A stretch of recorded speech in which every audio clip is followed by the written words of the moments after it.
नमस्कार, प्रणाम। मिथिला समाचार में स्वागत है आपका। मैं साधना। ये जो है राजनगर का ये मुख्य सड़क है, मुख्य सड़क है।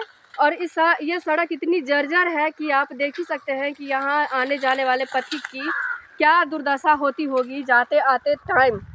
हम लोग इस रोड अभी जा रहे थे रिपोर्टिंग के लिए, तो रुक के देखे कि यहाँ का हालत कितना ख़राब है। यहाँ का जो भी मुखिया है, विधायक है, वो इन सब चीज़ों पे ध्यान नहीं दे रहे हैं। और 15 साल हो गए, 15 साल हो गए और इसमें कोई भी इजाफा नहीं हुआ है, कोई भी सुधार नहीं हुआ है। रामप्रीत पासवान यहाँ के जो कर्ता धर्ता है, उन्हें सोचना चाहिए कि हमारी जनता को कितनी तकलीफ़ होती होगी आने जाने में। क्योंकि आप देख रहे हैं कि आप भी देख रहे हैं कि यहाँ आने जाने वालों की बातें अच्छा खासा है। और मैं यही कहना चाहूँगी कि कम से कम इन सब चीज़ों पे ध्यान दें। इस सड़क का हालत देखिए, बहुत जर्जर है और इस सड़क को बनवाया जाए।